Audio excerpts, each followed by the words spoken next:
عليكم ورحمة الله وبركاته ميل والباه oo aad naga daawanaysaan kusoo dhawaada telefishinka Somali Direct TV kusoo dhawaada barnaamij gaar ah barnaamijkan hadda waxaad ka daawanaysaan channelka Somali Direct TV oo laga daawado bartiisa Facebooka sidoo kalena waxaad ka daawan doontaan qaybaha kala duwan ee sida YouTube-ka barnaamijkan hadii Ilaahay idmo oo ah live waxaad aan kaga hadli doonaa arrimaha ugu dambeeyay ee xaaladda wadanka Soomaaliya barnaamijkeegan hadii Ilaahay idmo waxa iigu marti ah oo barnaamijkan igala qayb qaadanaya dhinaca garabkayga bidixda ah hadda waxa idinka muuqda waa Xaamud Maasheeye oo ah aqooyahan Soomaaliyeed oo ku nool gobolkan Minnesota ee cariga Mareykanka badanaan waxa uu ka faalooda arrimaha siyaasadda ee Soomaaliya horeyna waxa uu xil uga soo qabtay dawladdii madaxweynaha uu ka ahaa Sheekh Shariif sidoo kale barnaamijkan waxa asagana qayb ka qaadan doona hadii Ilaahay idmo Xasan Caynaanshe oo hadda ku sugan isaguna wadanka Ingiriiska isaguna sidaas oo kale aad uga hadla arrimaha siyaasadda Soomaaliya gaar ahaan arrimaha waqooyiga Soomaaliya sidaan ognahay arrimo fara badan oo waxa jira wadanka Soomaaliya hadda isku cakiran waxaan rabnaa inaan bal qaar kamid ah waxyaalaha hadda taagan guud ahaan siyaasadda Soomaaliya aanu barnaamijkayagan aanu uga hadalno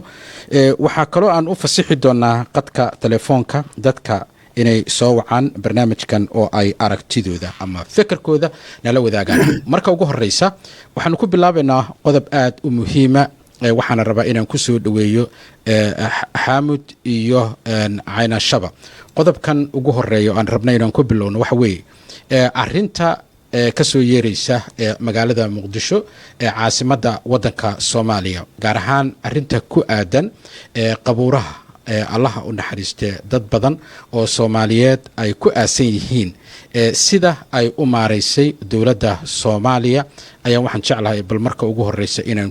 ka weydiiyo arintaas oo fajac murugo iyo naxdin ku abuurtay dadka eheladooda ay ku aasan yihiin halkaas marka ugu horeysa Xaamud ku soo dhawow telefishinka Somali Direct TV bal su'aashaasna aragtidaada wixii ay kula tahay ku soo dhawow مدن أحمد داري ورت أدبان خوص السلامية دمان ضدك إنك صوت داونا يا سومالي دايركت تي في أدبان صوت السلامية مدن حسن عيناشان أدبان صوت السلامية وبرنامج كده إنك لا غيب قال يا أدبان صوت السلامية سومالي ودن نو أدبان صوت السلامية ورت كل يوم كن واحد جرتا الرماهن قبوره إن وحويا ورت كل الدولة دي وذوي الدولة دي محمد سياد برا الله نحرسته واجي حافظ واحد جرتي دن أو موقتها إفي آخر الأورنجري أو قبورها ولا بدلي إمي كانوا وحويا ميلا بدلا يا جرتا وإنك أركني سكول البوليسية ها ليس كل أنا واحد رميسانة هاي عاديهان أنا شخصيا واحد رميسانة هاي هذه جورا على حبالها إن لدوره إن أدوية نكون نقول نهاي وطن كان ودي بسيبة مقالة ننجوجو إن حبالها وحويا دير بالغ وحدا سلك بالغ وحدا وحلقة بيرا عوس بالغ بيرا dadkii eheladoodii oo soo siyaartaan oo moogtay ubax bay dhigaan yani waan aad u qurux badan oo magaaladii aan ka dayrinayno magaaladii si qurux badan in moogtay loola moogtay ula falgalaysa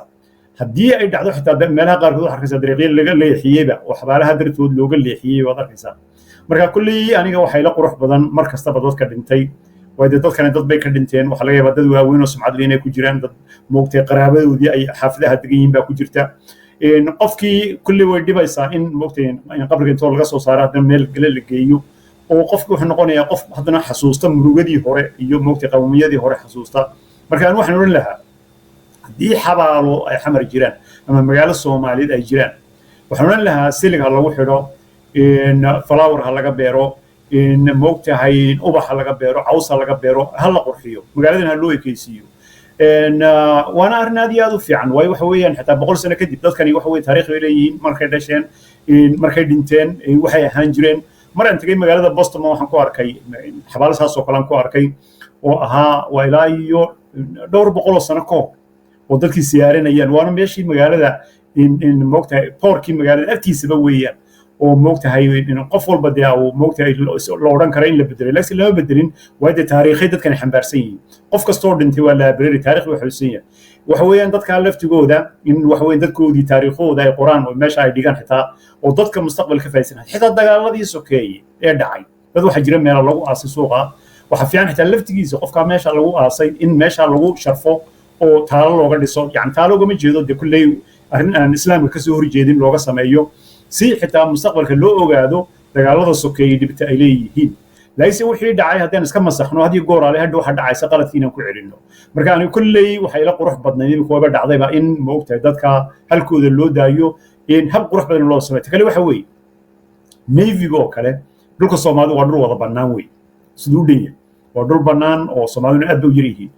navy waxa wad magaalada dhinacyada laga sameyn karaa magaalo kale laga sameyn karaa wadanka oo dhan baa lagu baahin karaa يعني نيفيجا ميلا بدن وكلها لجينش كرا مركان واحد من لها كل أرن كان هدي لطبقة بان كانوا هالدي طبقة بتو مستقبل كانوا وحوين حبالها مقالون كويا لا هلا شرفوا يعني ولا وقت كان هلا دورو إن درين كودا هلا احترامه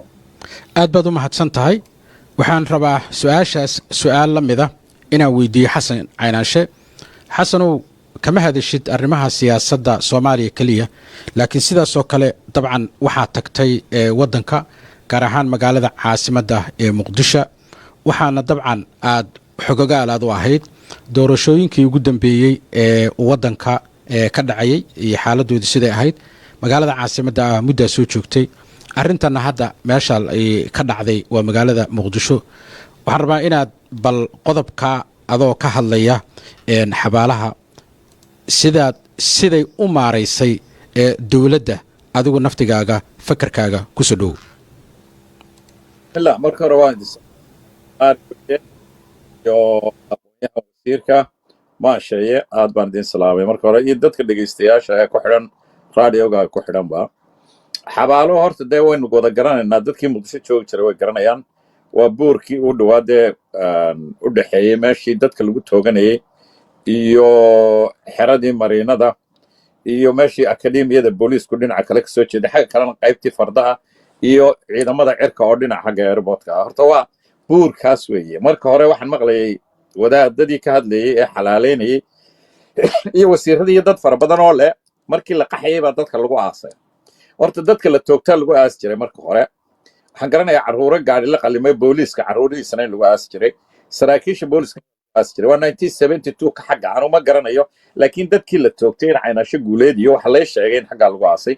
بس واحد قرنا يا وضيع هذا اللباد نوع هاي بوليس كهسر كلها اللي هو عام 1984 ما في ليه هاد أبريل ما في ليه ما هو بق ما كان تاس ودت كحوالها بور كان لو أسيري بدنا دين عكلي وقرر وقدي أو تشبه الشيء تاسي ما هو واحد ما أنت اللي قحيون ماشى اللي هو عاصي بدو كلباد وعنوان كهرنتي مروجة هذا فربلا مروجة عن هراء يناس عمرين واحد مغلي قار للدولة محمد سياد برا مال إفي آخرية حبالة لما قرن يلا فلقة ما صارين وحوين ودوشها لقى السبدية دبتنا قرية لقى دسي مركورة انت السبدية ولا أتكيبه قرية لقى دسي لكن لفلق هذا ولا قرية أرتو ما يتشرين مركو قرية إنفورميشن كاس ومدخل ده وقضوا كلوات وماشي واحد هاي بوليس كالها أو كواس شري واحد سراكيش بوليس كا مرينا دو ما يلهين مكان مركلبادنا حتى اكتحيبتها إما كان مرينايو ضدك جراني عبد العزيز ضد دينعه وقبح هذا إلا حردير وبناطة وحياة بناطة حق قصيرة وبحضنا ووضع بناطة دي عيدا لوصم يعني لكن عيدا إذا أنت جرانيو يا حمرتات شبوي يمشي وضد الله ودينا أنا ما جراني عيدا لقسم كده أودي مال حبالة ما باي وجيس الصوماليا وحبالة لقوا آسي أفرت الصينية كنت السنة ضد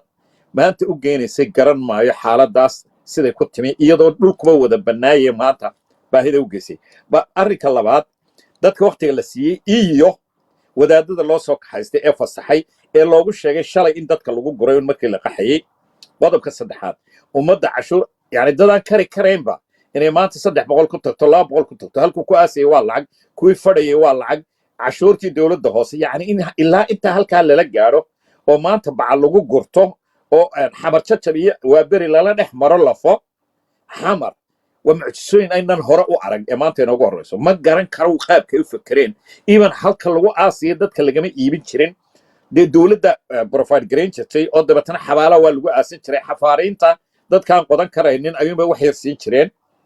لكن أمدي أن ميل لوس همين oo ay xabaashii lacag tahay ambalaastii dowladda ay lahayd ay lacag tahay oo lacag laga qaadaya ambalaasyadii ma garan karo xaaladaas ku siman tahay maanta muqdisho iyo waxa ay dowladdani qaabka u fakartay anu ma garan karo wuxuun baan u arkaa uun ibtilo dhacday cuqubadeeda iyo karaahiyadeedana aan garan maayo cidda qaadi doonta mas-uulkaas iyada taasaan kaga gudbayaa arrintaas iyada ah marka waxaan ku soo koobayaa uun waa waxaynaan hore u arag waa mucjisa aan anigu hore u arag eentay arrinta noocana in 10 cisho 12 cisho la yidhaahdo gurta oo lafihiina tuurta ku durta dadku ma kari karaan xabaalahan waa dhowr dadkii ay ugu jireen waa maqan yihiin gobolladay ku maqan yihiin saraakiil baa ku aasan dad fanka oo abwaanaa ku aasan fara badan dadkoodii ma joogaan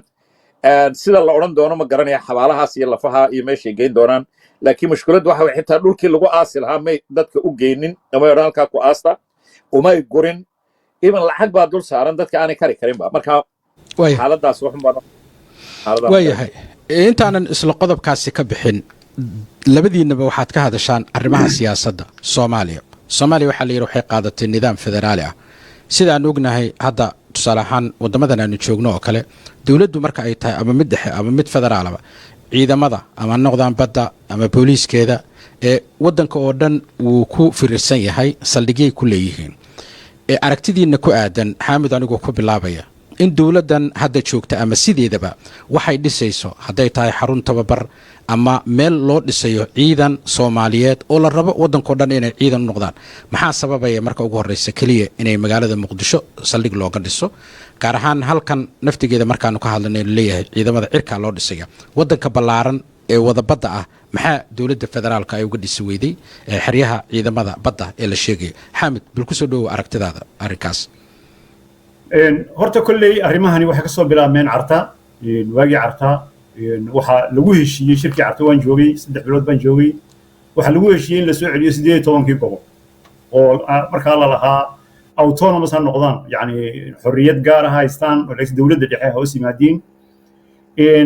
yaa waagaa lagu heshiiyey 18 gobol baa lagu heshiiyey ta kale Soomaaliduna waxay kala ogeen 4.5 ku sharci ma ahayn ee wax lagu qaybsanayo buuha oo taa markana ka sheekayn doonaa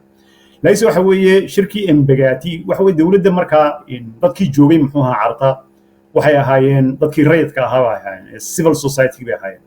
مركي دمبه دولة دي عبد القاسم واتي كده غاقي ويدا بدكي لورنجري وور رودسكا مركي دمبه وحل سكوت جاي إمبجاتي بدكي سكوت جاي بدن كودنا وحيا هاين بدكي يكو وحون أودس بداية أما قبلاش دجال في لورنجري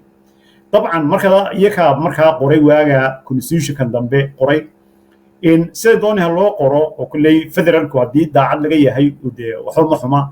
ليس وحوي منكرة فدرال نبي وحوي منكرة أمد الصوماليات أو كوده هشيسة أو وطن كي الصوماليات أو وضحرة أو موقته من لو يعدي لها كامبوني يا دبل لجا حد لكرابة أو موقته هاي ليس وطن كي أو قيبو موقته إلى يوم قوني إن أنا ولد حكومين هدي أتراض فدرال هدو أتراضو sidii waagii Cabdi Qaasim ku dhaqday ee warloodada uu ka gacan bixi waayay dadkii uma lagu dambeynaya waxa gobolku wuxuu doon oranaya marka waxa weeye iyadoo arrimahan guuda wuxuu dhan xal laga gaarin constitution kasto aan qorno wax kasto aynu sameeyno federal kasto aan sameeynay waxba kama dhigna waxa weeye hadhow marna lama heshiinayo waxa weeye gobolada qaarkood xitaa xabsi weyn baa haysa waxa weeye hadii ay Hargeysa goodo way og yihiin in Soomaali wadan isku ahaanay marqof waliba wuxuu isleeyahay hadii Hargeysa goodo la ictiraafo inaguna go'a iyo qof waliba isleeyahay marka oo hadhow oo laysa horta dadkii Soomaaliyeed kalsoonida loo soo celiyaan oo dhan la waagana saasaan ku fikirayay dawladii hore oo dhan in hadii Soomaali kulli hab center la waynu soo marnay centerku waxa weeyaan dhibaatooyin badan buu isagu leeyahay oo Afrika oo dhan dhibaatooyin badan buu keenay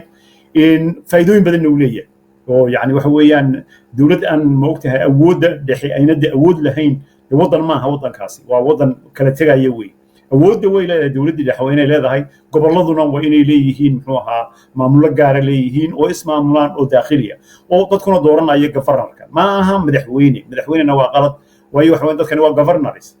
waa barasaabyo weey hadduu qofku ka taga barasaabnimo oo madaxweyne u noqdo de madaxweynihii maxay kala duwan yihiin marka kale waxa weey habkan moogtay 2012 laga soo bilaabo in waxa la yiri wadanka wuxuu noqonayaa moogtahay gobollo in moogtay lixa ayaa mar walba shiraayay ama shana ayaa shiraayay mar walba oo gobollada koonfurta markii waxoogaa la abuuray hadhow wadanka intii kale oo dhan ayaa faraha laga qaaday waxa jiri jirtay xitaa markii hore markii dawladda ku meel gaarka lahaa ama ka horba soomaali meeshay doonaan ha joogaan marka madal la isugu imanayo waddanka minlow iyo cabdi ilaa raaskaamoni way iman jireen markii dambe lagse maxaa la keenay waxa la yidhi gobolladii koonfurta oo gobollo markaa loo sameeyey unbaa shiraya ummaddii kaloo dhan faraha waa laga qaaday marka waxba dee goydiibaba sii dhiirinaysaaba marka waxa weeye soomaali habkan ay u socoto oo dhani kolley ilaa iyo maaha dowlad gaara un kuma eedaynayo lagse 2000 ilaa maanta laga soo bilaabo waxa weeye inooma ay surtoobin in ciidan dhexe aynu samaysano oo waddanka oo dhan ka kooban boliis dhexe inaan samaysano inooma surtoobin waayo ciidanka dhexe hadduuna waddankaagu low iyo cabdillah raaskaamoonaad gacanta ku hayn ciidan ahaanad ugu hayn cashuurtii ma helaysa in booliiskii waddanka oo dhan amnigiisa ma sugi karaan in waddankii qayb waliba waxay doontay heldhow samaynaysaa marka waxa weeye anu waxaan filayay 2012 markii dowladaha ayagii dhammaadayaan in dowladda timaadaay ay ciidan dhexe samayn doonto aad u awood weyn ciidanka ma aha in Soomaali lagu caburiyo laakiin ciidankaas wuxuu sahlayaa Soomaali in gobol dhaba loo fidiyo oo Soomaali isku saamaxdo sharci dhaba ay qorato oo hadhow Soomaali cid kastoo hoodee arrimaha si laga wada xaajoodo marka iyadoo waddankii la isku yahay oo cidina cid u yeedhinayni wax laakiin mar haddii ayna dowladdii dhexe daciif tahay oo ciidankii daciif yahay oo booliiskii daciif yahay waxa weeyaan qofka madaxweynaha joogay iyo gobolladii way marmayaan hadhow maxay ka diiwaanayaan marka dowladdii Cabdi Qaasim iyo warlordskii marmayay waxa ka diiwaanayaan آخر نقطة هو بربورة يا مركب مركب واحد من لا أهمية ووي ويمكن أقول ذلك سابق وضن كيبا يوتيوبيان ليه بدن قاضنا يا محتاس محل لاركي سدين من محل لاركي ضعيف نمدينا لاركي إن كلا ضاسنا لاركي إن أنا إنك يستحقلينين أون موقت هاي كلا دمين بالاركي مركب ولا جاف أيدي سنة مركب كل يوم كسر نقولنا واي حسن سؤال شاي أنت أنا كجود بين أذوق حسن حان وحتى هاي تدمع وحتى قف صوماليا سياسية arrimaha waqooyi naftigooda aad baad ugu dhuundalooshaa dad badan baa waxay yiraahdeen sideedaba wax qaybsiga dawladnimada Soomaaliyeed iyo xataa Soomaalidu inay hadda sidan u sii kala fogaato qayb kamid ah waxa ka ah siyaasadii ama xamar ka jirtay ama hadda xamar ka jirta taasoo xilligii dawladihii horena xamar uun ku ururtay dawladnimadii iyo manficii dawladnimo hadda naftigeedana wixii la sii abaabulayo tusaale ahaan aragtidaada ku aadan in xero walba iyo lacag walba oo dawladda dhexe loo soo qoondeeyo la gelinayo xamar iyo xaruntan oo ay lahaayeen booliiska oo hadda laga qaaday oo la siiyay ciidamada cirka dadka qaar koodna ay la xiriirinayaan heshiiskii Xasan Sheekh uu la soo galay Turkiga arrimahaas adoo eegaya waliba xogaa cadaalad darrada ay ku tahay Soomaalida maxaad adigu ka oran lahayd ku soo dhaw Xasan حامد ماشي يا حق سنالك يا يصير هذا نقول قدبو يعني مقدشو إن أي دولة كو كوبان تاي مركزة هاي لا 2000 وأفريل لا سنة مية 2024 بينما تمارينا مركا مشكلة ده ماشي تعلرت وين حامد شيء واحد فدر الله ده هلا ما قاضنين فدر الله ده وين نقانا معنى هيسا ما ينقاضن با وعلى قاتين خير لوكال جو دولة لوكال سميستو waad aragtay calanka federaalka adduunyada lama qaybiyo lama jarjaro lama qoloba cilmi qaadato ma la goosgoosto calanka federaalka dadka ka dhaxeeya meel buu taagan yahay laakiin waxaad arkaysaa in calankii qolo walba inta in goosatay inteedii ay sumadii reerkooda ku qoratay isla maalintana ay samaystay maalinta dhalashada oo macnaheedu tahay maalin dhalasho waxa la maalinta xornimada oo kaliya adduunka loo dabaaldegaa maalin muqdisho laga xoroobay macnaheedu waa sidaas oo ay xoroobeen reerkaasi yani marka dhinac kasta ka eegto dhinac kasta يعني واحد فدرال اللي هذا ما يسوق هذا إنه واحد سوق عتين ورهيرك كلا شكيه وكلا تجي ومد واللي بدونه إنه ما عمل كيس السماست وإنت سهرت طالع حالته كونستيوشن شقين يو واحد كده حياه كونكشن كده حياه بمتشرو أنا هين دقالها اللي عاوية الدون كي مقدشة صامرة وكل يوم كده حياه كاسر دي عاول لجو يو واحد كده حياه كلا بمتشرو بقى كونستيوشن يو كونكت يو صحيح يو الشيء كده حياه كلا بميالا بقى بودلان ha ugu sii fogaato oo xeer afarta xeer foorku oo macnaheedu maqasheen ayaa meesha yaa loogu awood weyn inta kalena waa following marka horta taas waxa weeyaan wax federaal la maanta ma jiro haddii la isu imanayo federaal la qaadanayana wasiirka arrimaha gudaha xukumi lahaadee oo ay hoos iman lahayd dekedaha airboodada badda hawada يعني عشورها كاستمسكا immigrationka booliska يعني wasaaradaha oo wakiil u jooga wasaaradaha xogeyaal u jooga waxa saddex arki lahayd oo lagu talaabsan lahaa 24 sanadood ma jiraan waxa ma jiraan wax cid kasto timaadaan halka kama dhaqaajinaysa hadaan cid loo bixin oo waxan inta la iska xaadho aan si uun la yeelin decentralization oo kala la qaadan centralkii oo sidii dawladaha hoose local governmentadii 60 ilaa 69 oo kale oo la habeeyo dib loogu noqono sharciga anigu ma garanayo taa iyada halkaasaan ku dhaafaya waxaan garan kara maaha haddaan soo noqoto muqdisho awooddeeda horta awood ma muqdisho ma taalo cashuurta turkiga airportka iyo dekedda loo xil saaray iyo dadka meesha jooga soomaali oo dhan oo isugu tegaya ayaa horta ay dowladdu ka go'ataa iyo dowladdaa hoose wax kaloo intaa dhaafsiisan mahayso waa caawimooyinka adduunku baa meesha yimaada maleeg wasaaradaha laguu sheegayo arrimaha dibadda markaad ka reebto waxa laali waxa wasaarad kale ama arrimo gudaha noqoto ugu daaweyni waa 7 kilomitir bay ka I don't know imika inay dee dhaaftay 7 kilomitir horta 24 sannadood 7 kilomitir oo square ah waa cabdicasiis ilaa lambar 4 bay ahaayeen dowladda dhan ee 3 kilomitir ama 5 kilomitir square ka abay dowlad u tahay horta marka ugu horeysa marka aanu ma garanayo dowladaynu ka hadalno iyo muqdisho iyo wax laga hadlo meesha yaala wasiir baa lagu leeyahay halkaana ma dhaafi karo waxa lagu leeyahay waxay tahay jarankii booliiska halkaa ma dhaafi karo madaxweynihii dhaqdhaqaaq intaa ka badan dibadda ahayn ma samayn karo meel kale ma xukuma amar ma siin karo labada gole sharciyada ka soo baxa ee madaxweynuhu saxeexo ma dhaafi karaan waxa la jeexjeexayaa hirshabeelle markuu marayo ayay jeexjeexayaan wixii ka soo baxay go'aana sida awoodda horta xaaladdu waa tan ummad isu imanaysa oo ka hadlaysa anu ma garanayo in la furo aqoon-yahano sida xamid maasheeye ragga waaya aragga oo la yidhaho xaaladdan aynu ku jirto sidee looga bixi karaa taasi waa qodob haddaad u aragto yacni sadbursiga waxa yare meesha yaalla markaad aragto inta muqdisho joogta ayuunbuu madaxweynaha isku koobaya una ku xeeran because gobolkii ma tegi karo mana xukumo waxna shaqana kuma laha marka isaga ma khusayso dadka gobollada jooga iyo maamul goboleedada inta yare ku xeeran ee halkaa la joogta ayuunbuu inta yareedna u qaybinayaa sidaa aawadeed waxa taalla meesha waxa yare adduunku bixiyo cashuurta muqdisho lama qaybsado laakiin waxa adduunku bixiyo haddaan kusoo koobo adduunku wuxuu bixiyo de waa sida kolba ay tahay iminka waqooyi waa la siiyaa waxoogay baa la siiyaa laakiin yaa heshiis ku ah maamulka muqdisho wasaaradaheeda iyo nimanka halkan jooga xitaa reer waqooyi looma sheego waxaanu kari weynay xasan sheekh dekedii uu saxeexay inuu ummadda u sheego intuu halkaas soo taago uu yidhaahdo anaa saxeexay keliya waxa laali waxay mashruucee ay soomaaliya bixiso inay dadka u sheego tv-ga soo taago kuma dhici karo waxa dhaqaalaha la siiyo ee mashaariicda sheega ayaanu ka kari weynay why because wadday martaa waa ku heshiis qoladan iyo qoladani kuwana inay halkay doonaan mariyaan kuwaasina hawshooda ay ka qabsadaan marka intaasunbaa meesha taalla xaalad kale oo taalla meesha waa soo gebagabeeyey waana ku soo celiyey waayahay waxaan rabaa inaan su-aal idinka weydiiyo dabcan arrimaha cakiran ee ka jira waqooyiga soomaaliya sidaan ognahay xaalado badan baa waddanka soomaaliya ka jira dagaal dhinaca al-shabaab iyo dowladda dhexe iyo maamul goboleeda dhinaca koonfur waqooyi naftigooda kala go'naansho ee waqooyiga iyo dowladnimada soomaaliyeed marka qodobkaa intaanan u gudbin waxaan rabaa arrimo kaleoo ayaamahanba aad looga hadlayay oo ahaa kursiga UN ee hadda soomaaliya xilligeeda ama doorkeeda ay ku fariisatay ayaan rabnaa inaanu bal qodobkan aan ku eegno dadka soomaaliyeed siyaabo kala duwan bay u arkaan waxaan rabaa xaamud bal tanna inaan ku bilaabo xaamud sidee u aragtaa horta soomaaliya in kursi UN ta ah aqalka maxaan ku rahdaa United Nationka golaha amniga ay fariisato kursigaasi ma faa'iido u leeyahay muxuuse khasaaro u keensan karaa ummaddan hadda ama dalka soomaaliyeed maadaama wadamo badanoo awood loo iskhilaafsanna ay kuraastaasi ku fadhiyaan kusoo dhowo mar labaadna waan islaamayaa axmed daari iyo mudane xasan waxa weeyaan golaha ammaanku waa hay-addii ugu sarreysay adduunka maogtahay ee amniga waana 15 xubnood 15kaa 5 baa maogtahay permanent oo veto power 10ka kalena waa wareegto marka maanta Soomaali baa noqotay waxa weeye waalaha waa markii labaad 1970kii COVID-19 meelahaas ay noogu dambeeyay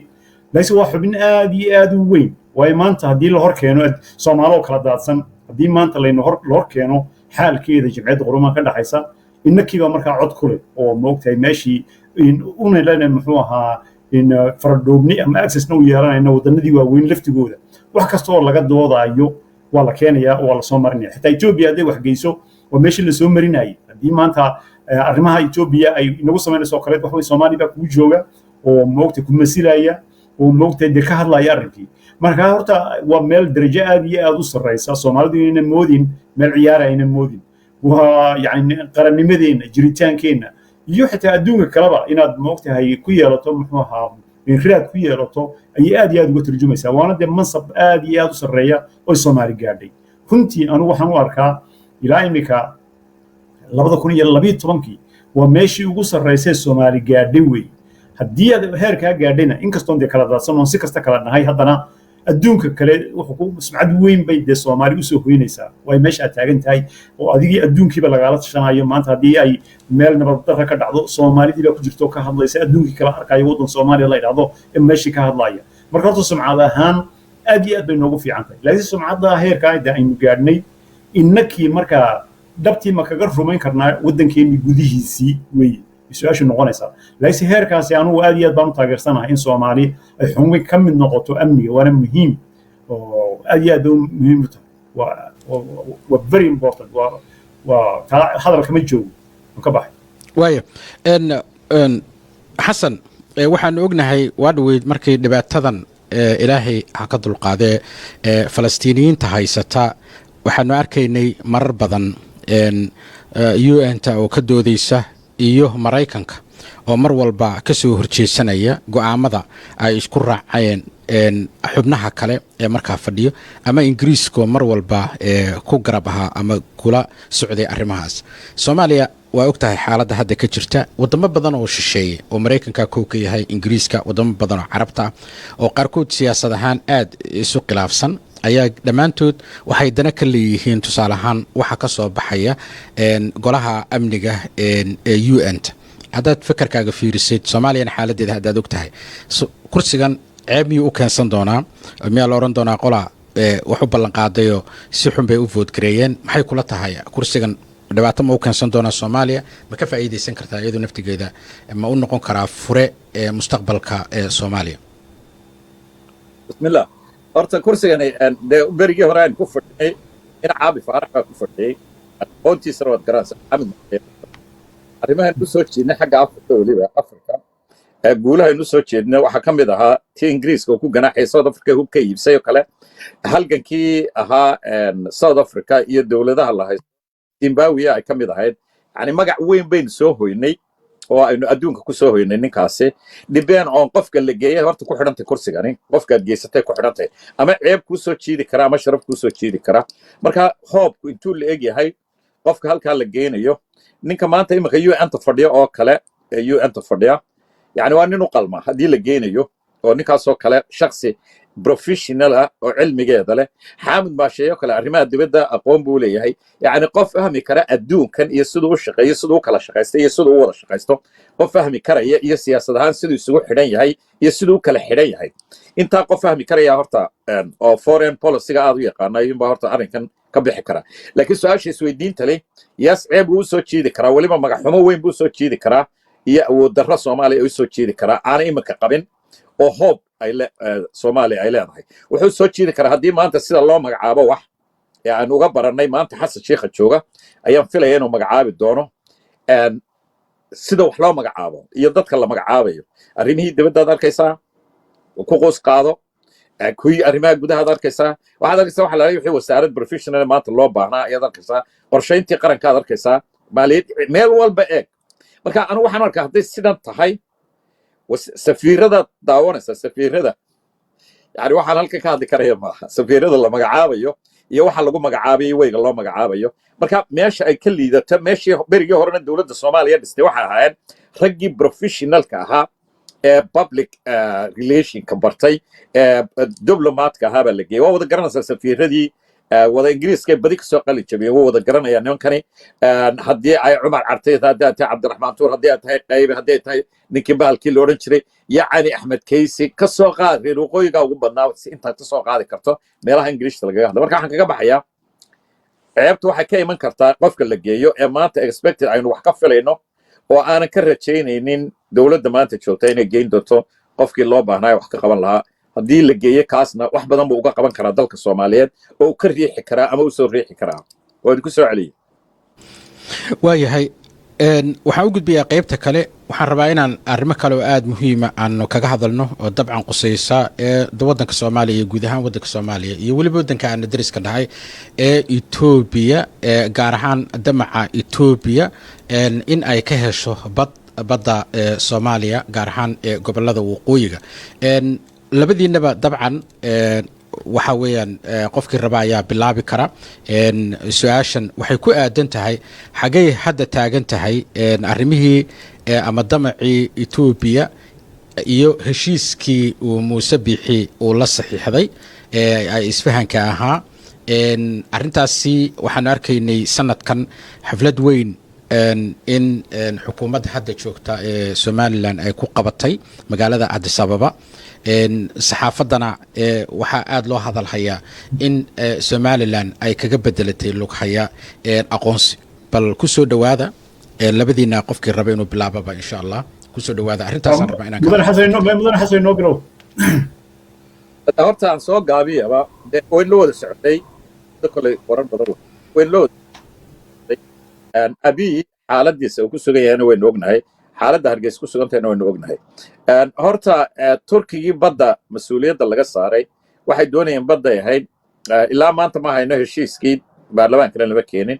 taas waa qodobka labaad xagga jabuuti iyo markaa siyaasadaheeda eegto arrintani waa iska okay laakiin xasan sheikh dowladdiisu sida ay waxu wado maadaama aan arkayo caynte oo ahaa heshiiskii qirsiida ee etoobiya wadatay ka qayb galay iminkana guddida loo xil saaray guddoomiye looga dhigay maalintii dhoweydna kulankii kenya ee etoobiya ay kula hadlayeen ka qayb ahaa guddoonka ka ahaa garan maayo xaaladdaas siday u socoto maadaama xasan sheikh dhowr goor ku celiyey ilaa iyo halka waddada saxaa soo maray iyadoo dalkiisii la haysto badh la bixiyey haddana uu lahaa isla keeskii maaha kees kale uu lahaa waddada saxdaa soo mara etoobiya ay waddada saxda ma garanayo marka horta markay xaaladda siyaasadda waxay ku maanta arrimaha dibadda ay ku xidhantay arrimihii dibadda dowladda soomaaliyeed baa ku shaqa leh laakiin anigu rajo ma arko markay noqoto dowladda soomaaliyeed maanta xasan sheikh hogaaminayo siduu wuxuu wado iyo siyaasaddiisa balse waxa caawiyey ninkan oo adduunkii ka soo horjeestay ninkan oo crime fara badan galay ninkan oo adduunyadii westerankii ka soo horjeestay isaguna amar ka qaadan waayey ninkan oo yacni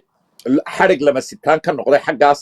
oo maanta kenya awoodihii lagu wareejiyey uu isagu geeska u fadhihi jiray marka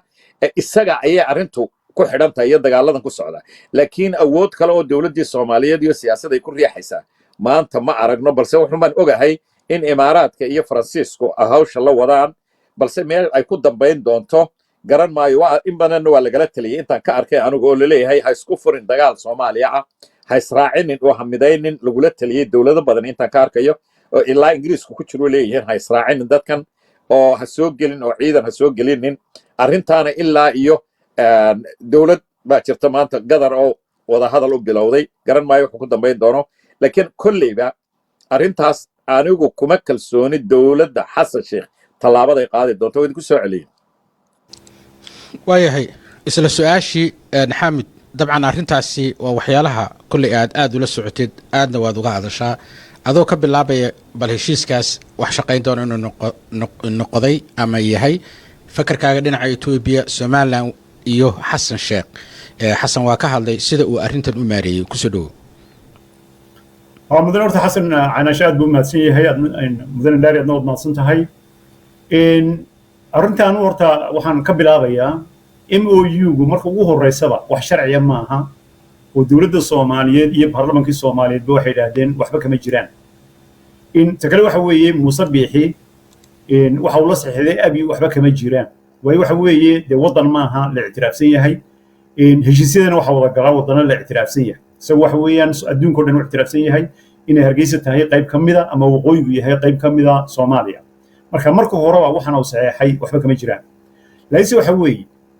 waa khatar haddana inagu soo foolle waana khatartii ugu weyneed ee abdina soo marta in dowladda Itoobiya ay tiraahdo badii Soomaaliyeed baan qaadanaya iyadoo awal dhulkeennii aan ogeyn halkuu maray aan ognahay dhulkaasoo dhul baaxad la ahaa iminkana meeshii ugu istiraatiijisanayd oo moogtay ugu muhiimsanayd oo baabulmandab agteediiya oo meeshii laga galayay badii casa ama badii casba ah waxa weeyaan waa khatar baaxadeeda la weeye marka Soomaalina inay dhayalsata ma arrimaha diblomaasiyadda marka la eego mudane xasan sidaa uu sheegay Itoobiya wax badan baa ku furnaa dadku dambiye badan buu galayay Tigreegii Amxaarkii iyo Oromadii marka wadano badan oo marka wixii falay arkayay waa arkayeen inuu naga gardaran yahay ويدادين دبلوماسية وين تاجرين مركز كلا وارن صح ويه يو دبلوماسية داسو كلا طبعا هذه ما تينا كنا نحن السبان قبسنا ده دون كل ما ينقص ورجسين مركز نوح ويساسو كلا دون كل نقص ورجسين ليس الدبلوماسية ده يو أضوجو إن عيدا كاجي أما الدفاع عالي ويكردويه الدبلوماسية ده هدينا لسعون عيدا أو لسعون دبلوماسية خلي ما شقيسو دبلوماسية خلي لنا هدون عيدا لبضا بوس متكم مقاني لبضا كلمة جراي بحويا عيدا نقولي هنا ده تراضو أو دبلوماسية لا ما سعون الدواقف الدلاء أو كلوي مركب وحوي دبلوماسية دي كوجو ليستي ليس أنا محن في لها مركب دولتي الصوماليات وحين إلى سنين وعيدا مقرطة الصوماليات gobolada xitaa ciidamo ka qorto ciidan Soomaaliyeed oo dhan sameeyso ay xitaa tigto oo meeshan laga hadlaayaba ay xoog ku tigto oo ay sida doonaa ku soo gasho ay qabsato iyadoo dhulkii way cid ka horjoog Ethiopia kama horjoogsan karto Musabbixina kama horjoogno waa dal Soomaaliyeed weey marka dawladda Soomaaliyeed ha joojiso ama dawladda Soomaaliyeed horta waadwada waxa noogu yimid fiqi baa noogu yimid si fiican buu isagu hadlay oo si wanaagsan buu hadlay una sheegay in gobolada awdal iyo awdal sayd iyo moogtay khaatumo oo ictiraafsiya halkan maanta waxay nala jooga mudane caynaashe oo ka soo jeeda burcabay nala jooga oo isna ka soo horjeeda arrimahaas ay nala jooga marka waxa weey intii ina bixi la faqooqi karo cidla la soo taagi karo ee goboladan kale oo dhan laga jari karo waayo hadduu mar baleeyahay bad baan bixinaya runtii oo leeyahay Ethiopian siini waxna weligeed Soomaali samaysan waqooyi dambe wadan gobol isku ahaanay ma jiro in wax dambe oo Soomaaliland oo la sheegi karaan ma jiro way isagoo oo xitaa bal ictiraaf bahelin ayuu sidan sameynaya inuu wadankii iibiyo baabiyo bari hadii la ictiraafo muxuu sameynaya adoo nool buu ku iibin marka waxa weey umada Soomaaliyeed kale waxa weey in dadkan hargeysa degan iyo burciye berber degan u fasaadinaya wax weyn u fasaadinaya dadkii jiilkii soo kacay carruurtii soo kacaysay maskaxdu ka kharibaya Soomaali buu cadow uga dhigaya kulba wuxuu leeyahay maxay kulba yani xitaa haybkii dadku ay galayeen ayuu meel kale ka dhigay carruurtii oo jiha wareersan ay xitaa arkaysa ayagoo galay inta noqtahay Twitter space-ka wadannada kale galayaan oo af Ingiriisi ku hadlayaan siday Soomaali u caayaan dadkan waabay Soomaali ahaayeen oran yani wad yaabaysan yaa waxa ku abuuray groupka maafiyada hargeysa dhex jooga baa ku abuuray in ummadoodana u naxayn dadkan kalena u naxayn magaca Soomaaliyeed aan dhowray marka ummadan Soomaaliyeed waxaan leeyahay meel ka soo jooga qabiilka doonaan noqdaan arrinkan waa in laga soo wada horjeegso nana fashiliyana waxa weeyaan waa arrin khatar inagu waa badda hadii maanta la inaga qaato walka la inoo soo dego waa 40 kun oo ciidan oo Itoobiya inoo yimaadaan 50 milyan oo Itoobiyaan inay daba socdaan la arki maayo gobolada awdal oo dhan برينا هرجيسية بربرة لا أرك معي أنت كل حكي سومالنا جبل لنا بروا على قاضن ويدنا كيني هادو يدنا قاضن أنت دحنا هادو على قاضن سومالنا سالسة كوبا باوي هو يعني حدود الله صار مركا ريمونتن سوماليين ديال سنين دولة سوماليين وحوية سنة وسعة وين بدشوا وين همتي طلابة وندبا أو موقت الله تابن كرو تذكروا ديار مال والبا أي خادم أركز أبو جوجين waayahay xasan caynaashe hadal aad u muhiim u yiri xaamud maasheeye oo ah diblomaasiyad aan lahayn dabcan si kala laga yaabo inaan u iraade aan istiraatiijiyad ciidan lahayn ma shaqaynayso waxaan ognahay taariikhda waqooyiga Soomaaliya ama sideedaba Soomaaliya Ethiopia inay maal gashatay ama investment ay ku samaysay jabhadihii ilaa iyo waqooyi ilaa iyo koonfursalkeeda dhammaan jabhadihii ka dagaalamay ee burburiyay dawladii dhexe waxay sal iyo raad ku wada lahaayeen oo soo hubeynaysay hubna soo siinaysay rasaas waxay ahayd Ethiopia taasaana qayb ka ahayd burburkii Soomaaliya iyo dawladii dhexe Ethiopia wali kama tanaasulin inay sidii ay sii wado oo ay taageerto cid ay markaa xulufaysanayso ilaa hadda maamul goboleedyada qaarkood gacantay uga yartaa Somaliland waliba cilaaqaad gooniye ayay bala leedahay dagaalkii intuu dhacay gobolka Sool Ethiopia mar labaad ayay waxay wadaa hadda abaabul sida aanu aragno ciidamo ama rasaas ama hub ay mar labaad ay soo siinayso taliska hadda ka jira ee waqooyiga Musabbixi waxaana muuqata istiraatiijiyada ay hadda ay degayso inay u muuqato hadii ay gobolada waqooyi mar kale ay qabsato ama si fuuli u qabsato Somaliland badda si waahelaysa arinta waxaan rabaa labadiina inaan ka hadasho ma idin muuqata istiraatiijiyada Ethiopia inay ahayn mid xal diblomaasi ama xal ganacsi iyo heshiis Soomaaliya ay kala galayso laakiin ay rabto inay mar kale ay taageerto xukunka markaa cidda haysata waqooyi si ay u hesho baddaas xasan bal ku soo dhawaartada la adan go horta godaha waa dawladda policy ciyaartay arrimaha iyo sida ay ka yeesho dowladaha misala turkiga oo kale misteegyada sameeyeen oo kale ayaa meesha ku jira iyo organizekii dadka midayntii dadka iyo tallaabaday ka qaadi lahayd meeshan maamulka hargeysa ka jira saddexdan baa horta muhiima laakiin diblomaasi africa iyo waxaan ma shaqayso waayo dowladda etoobiya maanta haddii ninkaasi laga fadhiisiyo ama uu dego ama uu iscasilo ama laga qabsado siyaasadooda halkii bay taagan tahay MOU-gu halkii buu taagan yahay janiska ay heshay kama tanaasulayso dowlado kula socdaana way jiraan oo awood leh waynu ognahay marka waxay ku simantahay caawo ninkaasi siyaasadeeda isbedesho maamulku isbedelo ama hogaamiyaha Ethiopia isbedelo ayay horta ku simantahay laakiin meesha muhiimadda taala waxa weyn dadkii gudaha cid garaysa ma hayso even dowladaha inala jaarka waxaan ogay dowlado jaara oo reer siida degan oo nimankana iska soo horjeedaan inay Xasan Sheikh suggestion siiyaan oo even Masar ku jirto inay ciidamo tababaraan deegaamadaas dadka even ka Djibouti dadkiisii u yeedhay wixii uu kari karayay tareerin buu u furay wuxuu even ka codsaday ka Djibouti in ciidan Soomaaliyeed la keeno oo isagu u tababaro nin garanaysan halkaas bari dhaweyso joogay oo shanan qaatay ayaa arrinkaa lala soo qaaday marka cid uu ku kalsoon yahay buu deedeeyay soo faarintan ka ogay ala kulli xaal waxaan soo gabagabaynayaa maanta ma muuqata dowlad Soomaaliyeed oo organize arrimihii gudaha wax ka qabanaysa midaynta dadka kaliya waa muhiima waxaynu ognahay Ethiopia inaanay ka hadhaynin dabinkaa yar ee heshay 500 sanadood bay deedeysay cid maamula ama maxay tahay waxay doontaa ha noqotay legal iyo waxa uma jeedaan cid maamulaho meeshan joogta oo le waanu ka go'nay ama Soomaaliya ku jira inay ka hesho Janice kama hadhayso taa waa ognahay laakiin siday kaga hadhayso waxa weeye siyaasadda arrimaha dibadda waynu ognahay oo ninkan iyo bolisigiisa ayay ku kala go'een laakiin maanta ma jirta dadkii Soomaaliyeed dowlad gobolkii maxay tahay ama ciidan ka qoraysa ama caawinaysa ama arrimihii sool iyo sanaag cayn khaatumo ayaa ilaa maanta wasiirkii arrimaha gudaha loo diiday inuu yimaado oo wasiiradii dowladda maamul goboleedka dhashay inay u yimaadaan ilaa maanta waxa la diiday in title-koodii fully loo siiyo look at this fully loo siiyo maxaa ka dambeeya waxa la yidhi maalintii daweyd isagoo maamul goboleedada ka ugu badan ahaa dhulka uu haysta ugu nabadgelyada badan leh maamul goboleedada marka Puntland laga reebo sool sanaag iyo khaatumo ayaa dhul weyn nabadgelyada intuu maamulo waxa la soo fadhiisay Saalax wixii oo dhan marka dib u wareystay Saalax baa la soo fadhiisay wuxuu ku matalayay Saalax waqooyi buu ku matalayay waxa la adigu wareyso waxa laga dhigay marka miidiyadii laga sii daayay in la wareysanayay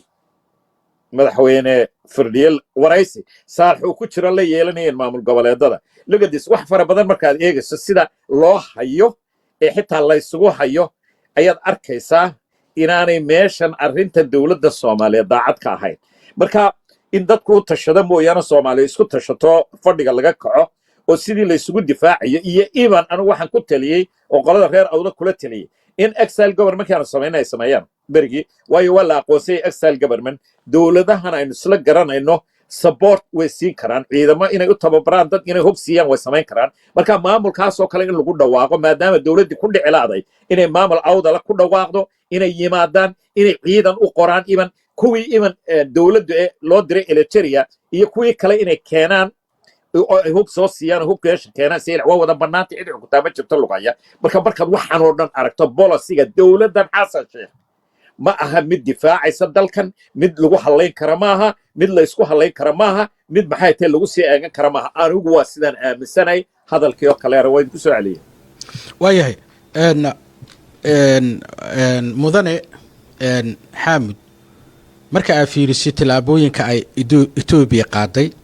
kadib warqadda isfahanka ah oo Muuse Biixi Abiy kala saxiixdeen iyo tilaabooyinka oo Xasan Sheikh uu qaaday oo dibadmeerka ah oo intiisa badan wadamo kale iyo dhaqaale iyo waxyaalo uu ku sameeyay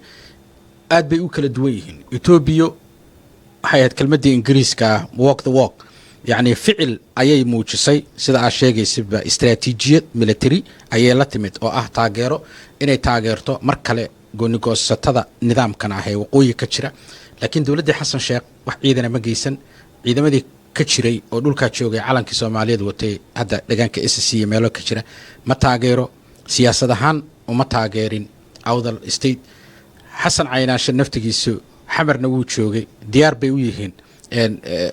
degmadaasi ama dadka gobolada degan naftigooda inay helaan xuquuq iyo maamul ka tirsan xukuumadda federaalka dowladdan xasan sheekh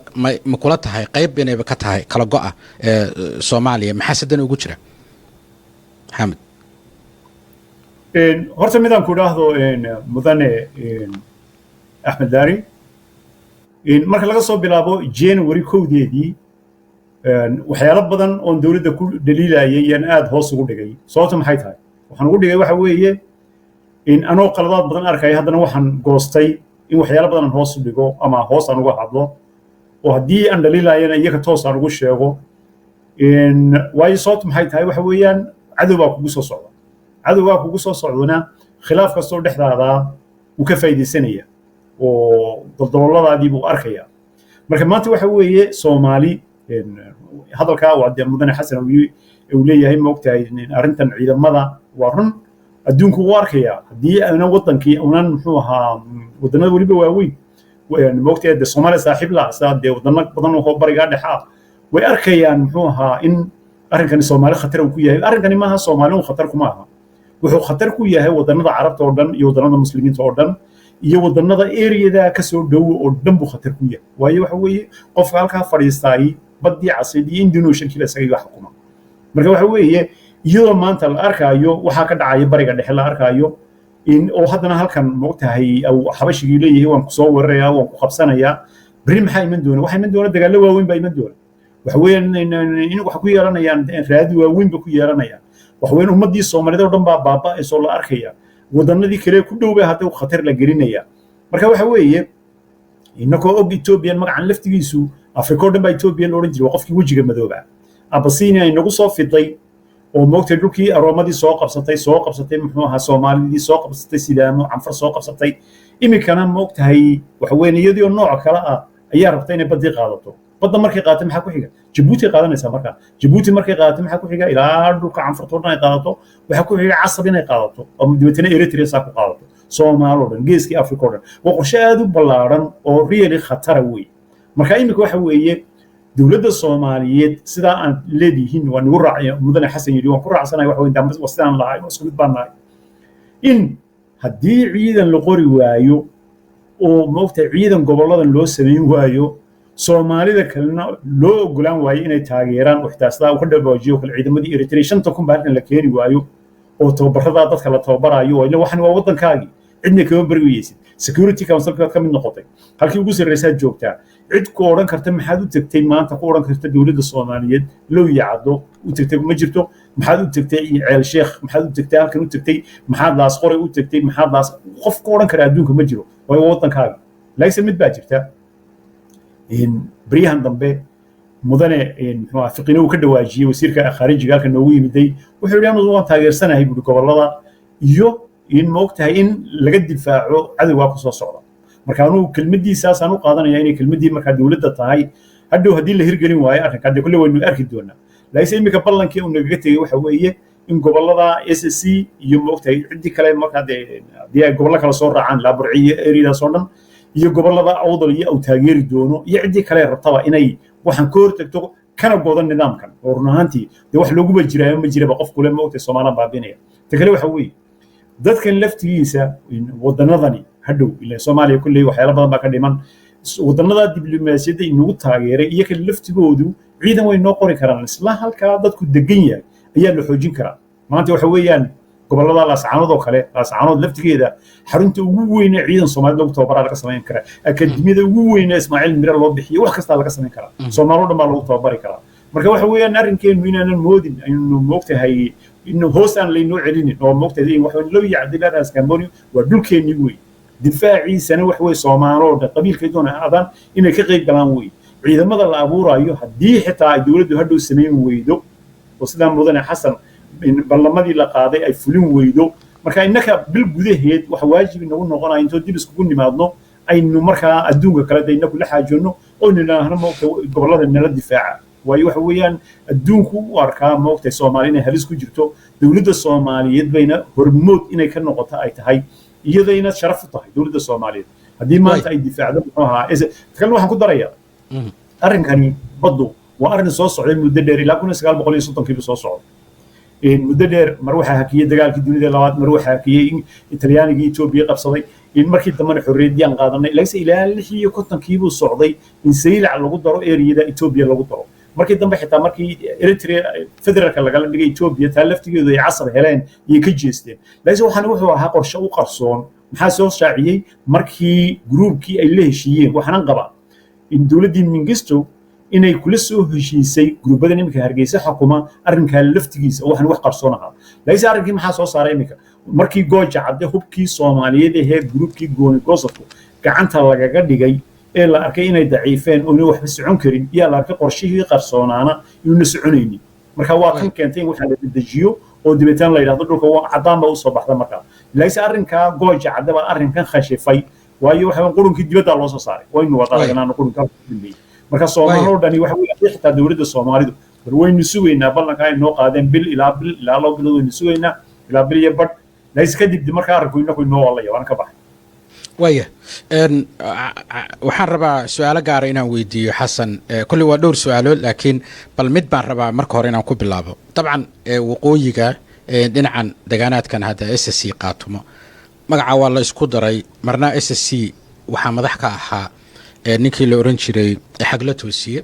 oo markii dambe wasiir ka noqday xilligii Silaayo siyaasad buu watay midaysan ama shacabka midaynaysay xilliga Somaliland lama heshiin dadkii ku midaysnaa SSC xil kaliya ayay waxay u magacaabeen xagla toosiye xilligii Cali Qalif Galayd ee qaatumo la sameeyay sidoo kalena Somaliland wax heshiis lama gelin qaatumo midaysan Cali Qalif oo kaligii ah markii ay wiiqeen awoodiisii ayay waxay yiraahdeen waxaanu ku siinaynaa marka kale wada hadalkii iyo heshiiskiina waxaa diiday Muuse Biixi waxaan kaaga soo wadaa adigu hadda dabcan siyaasadda Somaliland aad baad ula socdaa de shakhsi bulshadeena ka dhashay baata marar kala duwan hadda waxaa ka dilaacday jabhado ninkii la oran jiray Cornel Caare mar waa kii buurta fuulay buurta gacan libaax sidoo kalena jabhad baa dhawaan ka dhalatay dadkaasi waxay ka rajo qabaan siyaasadda inay isbedesho ma kula tahay siyaasaddan waqooyiga ka jirta inay noqon doonto ama noqon karto mid isbedel dhaba uu ku yimaado ama aanan shabciga waqooyi lagu qasbi karayn ciduu doonaba ha ahaado afkaarta in la kala go'o bal ku soo dhawow sida qaatumo kale bay waxay ku dambeyn doontaa arrimaha siyaasadda haddii la xallin waayo jabhado qaatumo markii lagu heshiyo ay siyaasad ahaan ay Somaliland wax ula qaybsan weyday bay jabhad noqotay oo tii dagaal keenay bal arrintaas baan rabaa inaan ka weydiiyo adaad ifahmi kartid bal ku soo dhawow isbedel ma filaysaa inuu ka dhaco Somaliland mise sida dagaalkaas laas canood ka qarxay bay gobolada kale dagaal uga qarxi doonaa aragtidaada bismillah horta bedel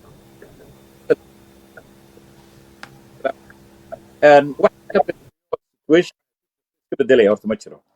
meesha horta dadku aad uma fahamsana group aad xoog badan baa haysta meesha gacanta ku haya hadday dhaqaale tahay hadday awood tahay hadday ciidan tahay hadday istiraatiijiyad tahay hadday arrimo dabadeed iyo dowlado yarar xiriir la leeyihiin hadday tahay horta waxaasoo dhan oo ay ballanqaada u qaadeen imaaraadka ka mid ah dowlado yarar baa ka mid ah oo meesha gurta oo macdantii iyo dahabkii ka gurta baa jira shirkado baatrool loo xidhay baa jira shirkado oo ay u xidheen oo aan shirkado sharci ahayn wax fara badan baa horta meesha jira marka isbedel sideebuu ku noqon karaa anugu uma arko isbedel intuu ka yimaado dowladdii Soomaaliyeed runta iyo reality oo soo noqda oo Soomaaliya la dhiilgareeya oo xaaladda dejiya oo dadka waqooyiga nabad ka dhex dhaliya iyo siyaasad ka dhaxaysa horta ma dhacayso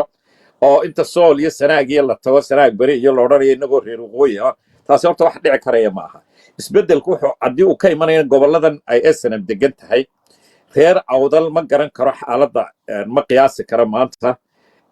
weli may clear garoobin xaaladda reer awdal marka kama hadli karayo laakiin intan SNM la odhan jiray meesha ka arka hadduu yimaado iyo hebel hadduu yimaado horta wax iska bedelaya ma jiro waayo meesha cid baa haysa ciddaasina interest bay ku haysataa iyagoo iyagu Soomaaliya ka diga oo Soomaaliya xidhiilaya sidii Muuse berigi Addis Ababa oo heshiiska la galay farmaasho oo kale taasoo kale way dhici kartaa dabatana gudaha isku kacday kala googoodo oo nin waliba gobol qaatay waayo waxa lagu heshiisay meeshan inay halkooda yar haystaan ayaa lagu heshiis yahay nin maanta intuu ku dhici karo qaxayn karaana ma jiro meeshii ka yimaadaana sidaas unbuu ugu haynaya waa intaadaa yarun ku hayso laakiin anigu waxaan u arkaa kala googo iyaga ku soo socda doorashada imika soo socota ayay ugu dhowdahay inay horta ku kala tagaan wixii ka dambeeya anigu ma arko dad kala googo'ay oo qabiilooyina maan u arkaya laakiin dad iyagoo ishaysto tala gaadhay in ay wuxuun ku tashanayaan wixii horey ku tashadeen socon waaye 3 sannadood inay ku tashan karaan waxa runta ah iyo meesha dhabta ah ee ay ka tirsan yihiin oo realistic noqon kara oo runta isu sheegi kara dadkana qancin kara ma jiro dhowr boqol oo kun oo inaan oo yararo interest looga sameeyay Somaliland cadowna Soomaali looga dhigay oo isqarxinaya baa meesha jooga ninna kama dhaadhicin karo balse qof awood leh maanta Muuse bixiyo groupkiisa way samayn karaan balse waxaan u samayn karayn waxa weeyaan interest kama helayaan Muqdisho inta xaaladeedu sidantay sida awoodeed waxaan leeyahay wax isbedel siyaasadeed oo weyn oo wax ka bedela meeshan ma imanayso anigu sidaan u arko waayahay xamud adaybaad hadal diblomaasiyadda ku bilowday waliba gaar ahaan markaa ka hadlaysid xamar dabcan nin aqoon-yahanana waa tahay arrintan gobolka awdal aad bay u cakiran tahay buuq badan baana ka jira waliba arrimahan hadda heshiiskan Ethiopia aad bay u saameynaysaa shacab ahaan hadalladii hadda waxaan u malaynayaa xasan caynaanshe waxaa ka mid ahaa in dowladda Djibouti oo aan arrintaa raalli ka ahayn inay u yeeratay dadkeeda oo laga yaaba iyadoo naftigeeda inay ka soo horjeesato kuna hubayso shacabkaas ma laga yaabaa awdal inay marto waddadii SSC qaatumo oo iyaduna hubka qaadato oo iyaduna meesha dhiig ka dhaco mudane Axmed Laari iyo mudane Xasan arrinku halku ku dhamaanayo waa iska caddahay arrinkani kulley siduu halku ku dhamaanayo waa iska caddahay qof bili aadana oo aqbalaya qof intuu ku yiraahdo dhulkaaga iyo dadkaaga ayaan u gacan gelinayaa abi oo hadhow moogtahay ii sacabtum oo waliba moogtahay taageer ma dhacayso way waxaan qofkaasi hadalka uu sameeyay 1000 sano xasuusan doontaa waxa weeye dadkan awdal waad aragteen si u soo baxeen oo u diideen dhalinyartii soo baxday iyo magaalada waliba lama soo wadadeen baaxadii lahayn waad arkaysay cid awdal joogta oo rabta muxuu ahaa in la qaato ma jirto musabixi iyo groupkan maafiyada xasanba uu sheegayna ujeedadoodu way soo baxday waxay damacsan yihiin marka dadkani waxa weeyaan waa waqti dhow kulley ama haba yaraataba ama ha dheeraataba kulley wax waa la iska eri oo gobolkana gacanta sidaa ay SSC samaysay waa la samayni in arrinkani markaa awdal qura khatar kuma aha Djibouti buu khatar ku yahay dadka Djibouti oo dhan khatar buu ku yahay Soomaaliya dhan buu khatar ku yahay meel kastoo joogaan buu khatar ku yahay marka waxa weeye arrinkan mar walba waxaan idhaahdaa waxa weyn arrinkani dadka awdal loo khuseeya lay Soomaaliya awdal inuu ku hadlayni waayo wadannada ma difaaco qabiil isma difaaco wadannada wadan baa difaaca hadii qoyn qabiilku isdifaacayo de wadanku qofkii sidoo wadankii uga mid noqonaya layso waxa weeyaan wadan baad ka mid tahay oo 60kii ka mid noqotay Soomaali Republic la yiraahdo Jamhuuriyadda Soomaaliyeed wadankaas inuu ku difaaco weey macnaheedu haduuna xitaa tamar haynin waa inuu dad ku qoro weey qalab wixii isku difaaci lahayd ku siiyo weey dadku ilaa waxa weey wad ogeydo markii ay arrintii laascanood ay dhacday in dad baa u soo gurmaday runtii waa aad u caawiyay oo moogtay aad iyo aad u caawiyay halkan laftigeeda waxa weey dadku yani dad wabaaxad way ku joogaan oo dhalinyar baa ciidi ka baatay waliba isdul saaran oo muddo dheer shaqaalaani ku dhacday hadii la yiraahdo 5 ku keena 10 ku keena 20 ku keena way keenayaan waanan isdifaaci karaya arrinkan aan leeyahay isdifaacana waa arrin xaq weey oo Soomaaliya xitaa xamar intoon tagay ayaan dawladda Soomaaliya weeyna ka xishoonin dadka inay ciidan u qorto oo TV baan ka runtii yani si publica waan run waxaan aaminsanahay oo macnaheedu maaha dad baa lagu leenayaa ma laysa cadow dhan oo kugu soo socdo badaadii qaata si kastoo ugu hortay karta waa inaad ugu hortagtaa weey cidna aanad ku ixtiraamin weey marka dawladda Soomaaliyeed kulley bal waynu eegay laba bil iyo bal waynu eegay laysa dadkan awdal marka waxa way kala ogaada dadkan awdal ee dhulkii joogay boqolkiiba boqol dadkii lawaan ognoon wala hadalna meel walba boqolkiiba boqol bay ka soo horjeedaan wayna rabaan in waxaan iska xoreeyaan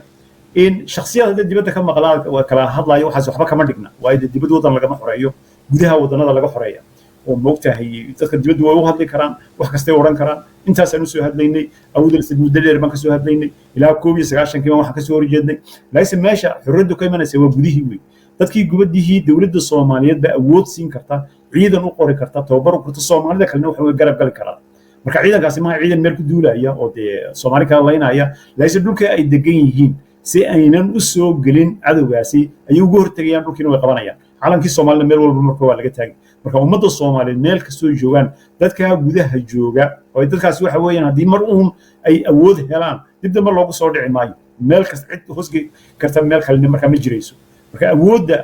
awoodda Soomaaliya ha saarto dadka gudaha wadankii jooga sidii awood loo siin lahaa marka qofka awood helaan dad si dhiirinaya oo moogta isba u arka khatarta ku soo socota cid maanta aqbalaysa dadkana way og yihiin taariikhii hore oo dhan ay hayaan oo maskaxda ka jirto weligood taariikhan way soo difaaci jireen way og yihiin haddii dadkii shalay dhulka Soomaali qaatay 54 ugu dambayso maantana badda qaato dhulkii gudahana uu qaato dib ma jirays waa tirmaysa qof markaa doqonnimadu heerka ka gaadhay oo waxa dulliga aqbali karay ma jiro bilaadan dadkana waa dad garaad Soomaali iyo cid walba adduunkana waa iswada garaad marka waxa uu leeyahay Soomaalidu dawladda Soomaaliyeed gidigood baa runtii in anna kuna ka daalimayno inta kulli wuxuu ma wadnaayo wixii tamartayada kulli waan wadnaa oo kulli wixii karankayaga waan wadayna joojina mayno laakiin waa muhiim in intuuna soo gelin abi meesha waa inay jiraan ciidamo baaxad leh oo halka jooga oo ku sugaya hadduu arkana ciidan joogana dee soo gali maayo marka hore oo isaga laftigiisu isagiiba mooka ah oo gobolkii dhanaayay ee moogta maxaarkii faana ka qabsatay in oo Tigreegii gobolkoodii gacantiisa ka maqan yahay oo waana way galeen laakiin gacanta wali uu ka maqan yahay ku kacsantay Oromadii kala badh Itoobiya dhan baa ku wada kacsan marka isaga laftigiisu halka haddii maanta ciidan la keeno gobolka awdal dadkana loo tababaro ciidamo weyn la sameeyo kuma dhici kara inuu soo galo laakiin hadduu inuu soo galo dib weyn bay soo gaaraysaa oo hadhow moogtahay dhibaato badan baa soo gaaraysa marka maanta ay dhowdahay wuxuu maanta u dhow yahay arku maanta u dhow yahay maanta waxa weeyaan magaalaan ku dhasho boon la yiraahdo ayaa odayaal deer haba moogtay galab buu arkay geeli oo xirada ku soo hooyanaya geed buu hoos fadhiyay gudadii baa la sii yartagtay markii dambe arkay dumarkii oo ooyaya oo moogtahay awr ugu jeclaa marka ay dumarkii yiraahdeen libaax baa cunay awrkii libaax baa cunay oo calaacalo wuxuu yiri awrku duul ahaaya awrka hadeen duul oran la xirada buu gal lahaa oo yani saas u dhigiray maanta awrkii uu tago oo libaax baa cunay arrinkeenu waa saas oo kale waa awrku duul ahaa weey maanta Soomaali haddii kici weydo gobolada moogtaan ka hadlayno ay si dhaba u taageeri weydo waxa weyn bari waxa lagu dambeeyay awrku duul ahaaya markay Soomaali tagtay baabaaw waayahay Professor Ahmed Ismaaciil Samatar dabcan ahaa dee aqoonyahan wax ka bari jiray muddo jaamacadaha waddanka Mareykanka kadibna hadda siyaasi noqday oo aad uga hadla arrimaha siyaasadda markii hore musharax ka ahaa Soomaaliya haddana xisbi ka samaystay dhinaca Somaliland dhawaan maruu saxaafadda ka hadlay waxyaalo fara badan buu ka hadlay mid ka mid ah waxyaalaha uu yiri waxaa ka mid ahaa dadku mar walba waxay weydiiyaan aqoonsi u soo socda Somaliland ma jiro marka Xasan Caynaash maxaa kaaga baxay professorka hadalkiisa miyuu ku hungoobay xisbigiisii mise rajadiisii siyaasadeed ahayd inuu madaxweyne ka noqdo Somaliland ayaan u muuqan weyday bismillah horta waan dhageystay markaan sida xidhiid waan xidhinayay way horaan u kulano oo wada hadalay aan u doodnay Ahmed Ismaaciil Samatar waa nin cilmi la runtii waa ku ixtiraamaya laakiin Ahmed Ismaaciil Samatar siyaasadda ayaa weli ka laalan geed kaga laalan goor soo degi doonto war ma hayo Ahmed Ismaaciil Samatar yani cilmigiisu wuxuu yani qeex kari waayo meesha wax yaala iyo cidda joogta waxay keentay in uu Muuse Bixi u ololeeyo isagoo amaanayo weliba u ololeeyo kursiga inuu saaro يعني research buu ku samayn kari waayay ninkaas wax uu yahay characterka meesha waxa yaala uu soo sharaxay weyn oo Soomaaliya soo sharaxay xawar markii uu tagay wada wixii dhacay si toos uga yimi isagoo 20 sanadood dhowr iyo 20 sanadood adduunka oo dhan dhigay warqad kasta jaamacad kasta ka khudbadeeyay cid walba la kulmay arrimo dabadeed ha noqoto foreign policy meel walba u qoray waxa ay tahay Somaliland inaanay dal noqon karin inaanay dal ahayn inaanay calal marka meel walba horta track recordkiisii baa yaala marka ma garanayo isagoo dhowr iyo 20 sanadood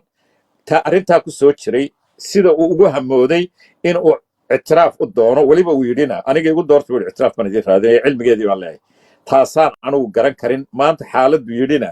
ninku inuu dee horta soo hubiyo wax oo soo hubsadaa waa iska okay haddii aanu marka hore aqoon u lahayn researchna aanu samaynin oo aanu iska hubsan oo iskaga dayn ceelka oo iskaga dayn way iska oreen inuu soo hubsaday gunta soo xaaray baad arkaysaa desperate-ka siduu hadlayaad arkaysaa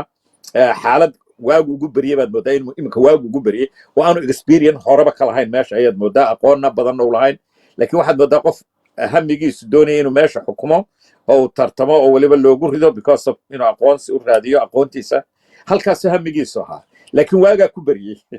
ku bariyey anigu waan garanaya markaa aan doonaya waxaan doonaya inaan kala hadla arrinta noocan oo kale ah dib u noqon research samee baan doonaya inaan adin nin cilmi labaa tahay ha ku ceeboobin waxaan doonaya inaan adoo sharafta halkaa kaga had laakiin igamuu yeelin telefoonka uu diiday inaan ka wada hadlo waxaan kaga baxayaa axmed inuu soo waayo ardaydu gunta soo taabtay gunta walacda waan ku taageersanahay waana oreen waxa uu yidhina waan ku raacsanahay waxa uu yidhina wax beena maaha marka intaas unbaa ka oran karaa waayahay kolley wixii aad adigu naftigaaga aad rabtid inaad ka tiraahdo jaanis baan ku siinayaa laakiin waxaan rabaa inaan kuu raaciyo waqooyiga soomaaliya dhibaata ka jirta intayan dhiiggan faraha badan ee hadda ka dhacay laascaanoo dagaalkeediina xal siyaasadeed haddii wax laysu hambeynayo waa laga gaari kari lahaa hadda naftigeedana arrintii way ka sii daran tahay wayna sii cakiran tahay xal maxaad odhan lahayd xaamidow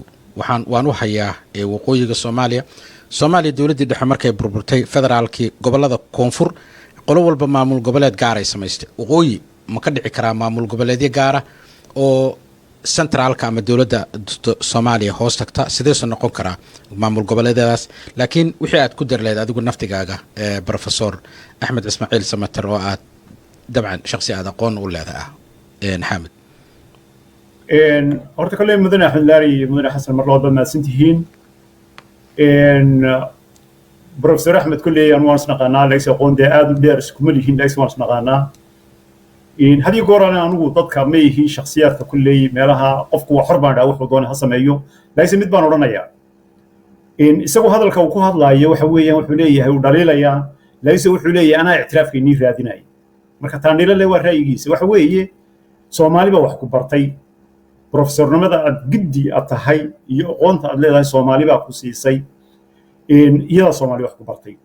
maantana waxa weeyaan dhulkii cadow baa kusoo duulaya dhulkii qabsanaya oo qaadanaya haddii markaa waxaad baratay caqligaaga aad kari weyda inaad aragtay arrintan guudda laftigeedu inay soomaali khatar ku tahay baaba ku tahay marka maxay noqonaysaa aqoontii soomaali ku bartay inaad iyada dib ugu isticmaalo cadow ku noqoto waxay noqonaysaa dee abaalka dhac bay noqonaysaa ummaddii soomaaliyeed aad ka abaal dhacday qof kastoo soomaali wax bartay oo soomaali magaceeda wax ku bartay oo weliba bilaash kusoo baxtay weliba dadka ayagaa hore oo dhani bilaash baan kusoo wada barannay oo meel walba aan kusoo barannay wax dee haddii xitaa wax la qaadana boodhinada wax saa u badan ma ahayn waxa weeyaan qof waliba abaalka dhac buu noqonayaa ummaddii soomaaliyeed ee masaakiin tahay lixdankii kadib ama ka horba dee ciddii wax la barayba ee dibadaha cid kastaba loo diray ama iyo kuba isgeeyeyba laakiin marka hore loo soo bilaabay qof kastiba oo waxaa ku kacaya abaal dhac buu noqonayaa marka waxa weeye anugu ama qofku haddaad leedahay muuse biixi baa ictiraaf keeni waayey oo anaa tacliim bartay oo kasii waaweyn oo aqoonsi keenaya dee adigii oo markaa kasii cadowsanba waayo ummadda soomaalida markaa rabtaa inaad baabiso waxaanad markaa abyina waxaad rabtaa ummadda inaad kusoo horkacdo marka anoo awal hadalladan oo kale aan oranaynin maantana aan laagsi ummadda soomaaliyeed xaalka ay ku jirto arkaayo qof wallo soomaalida mutacallim waxaan ka filaya inuu ummadda soomaaliyeed u heeliyo qofna kama filaayo inuu ummadda soomaaliyeed isagoo cadow ku noqdo tacliintii la barayna ummadda soomaaliyeed ku gowraco marka anu waxaan leeyahay qof kasta oo xitaa waxaa jira dad moogtahay awoodal ka soo jeeda oo washington jooga oo u ololeeya soomaali in la kala qaybiyo oo qaarkood xitaa lughayo tegeen way soo horkacayaan marka hamoodina uun dadka reer awoodal inay moogta wada nadiif yihiin hamoodina oo markaan ka hadlayno soomaalida dhaliilayno ama hargeysahan dhaliilayno ama musaxab beexaan marayno dadka awoodal laftigoodu inay moogta ceeb ka saliim yihiin ummadda soomaalida inayna moodi marka ummadda soomaaliyeed waxa weeye qabiil walba ummadda dad fiican baa ku jira oo garaad laa ku jira oo wax garanayo waddankooda jecel baa ku jira ummadda soomaalida wax wada garanaysaa ha isgarabsato dowladda soomaaliyeedna ha taageerto waddanka soomaaliyeedna ummaddan soomaalida masaakiinta ee loogu dul tumanayo ee kolba si loogu dul talinayo waa in la bedelaa weeye ummaddii loo kacaa oo la badbaadiyaa ummaddii soomaalida waana ka baxay waxa kaloo su-aashii qaadeed weydiisay waxay ahayd suwada xal waqooyiga halkii waqooyiga waxa weeye gobollada koonfurta waa gobollo waad aragtay inay gobol leeyihiin waqooyiguna waa gobol bilaadanku wuxuu walaal ku yahay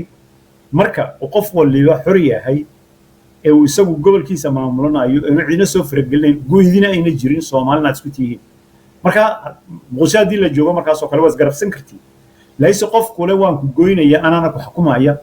anana magac intaan ku dul dhigto waan ku xukumaya dee tama heshiin kartiin layse gobollada waqooyi sidii asalkiiba ay ahaan jireen hadday gobol kale yihiin hadhow dadku waa dad wada dega waa dad walaalaa waa isgarabsan karaa meeshana marka waa in laga saaro marka ugu horreysa goynta marka kalena waa in dadkii gobolla kala noqdaan marka iyagoo mid waliba xor yahay wanaag way isku kashanaan Soomaalida kashana way moogtahay wax wala wada qabsan karaan laakiin marka ugu horreysa waa in goynta meesha laga saaro abina meesha laga saaro in magacyadan moogtahay Somaliland meesha laga saaro way xitaa magaca Somaliland needah magaca Somaliland waa dhulkii Soomaaliyeed waa Kenya laga soo bilaabo ilaa Djibouti way dhulkii Soomaaliyeed ee magaca lahayd Kenya ka soo bilaabmay ilaa Djibouti ayaa maanta la inagu leeyahay waa gobol yar oo intan dhexa ayaa Somaliland leedahay maaha Somaliland waa dhulkii Soomaaliyeed waa min yani macna maskaxdeedii haddii intani Somaliland tahay oo dhulkii Soomaaliyeed tahay dadka muqdisho degaa marka maxay yihiin ma umada kala ma nan Soomaalis ba qofka jooga muxuu ahaa Kenya joogay ma nan Soomaali ba ma nan Somalilander ba maaha Soomaalis oo miyaa dhulku maaha qofka Gaarisa waa dhulkii Soomaaliyeed Jijiga waa dhul Soomaaliyeed wadan kale xitaa ku jirto waa dhul Soomaaliyeed layse qofkan Soomaali gaar u la baxaya isagu waxa weeyaan تكلم متكلم نيجو دار ما كان سومالي ريبابليك أنا بحن اللحدن كي ما كده دمبي بس برود اللي نوخوري جري ما كده دمبي ولا كوا كان ليدي سومالي وحياة لو بحيه يمكن ليس إثيوبيان كي وجه الصومالي كحنا قايي يا وبحيه كلن كي سومالي طيب تي سومالي إثيوبيا كده تي سومالي ستيت ما كان حال الربع سومالي كلو دن تقول عنو سومالي ستيت كا ليد هذا دوا قبل كم ده إثيوبيا جدي لأنه ده هوس كي ما كان سومالي هبر عرفتوا عقلنا هيدا لا ترنا هذا waayahay su-aashaas xasan adigu haddaad aragti soo jeedin lahayd haddayan shaqayn oo aanu aragno mar haddii qaatumo dabcan hadda maamul ay noqotay degaankaasina ay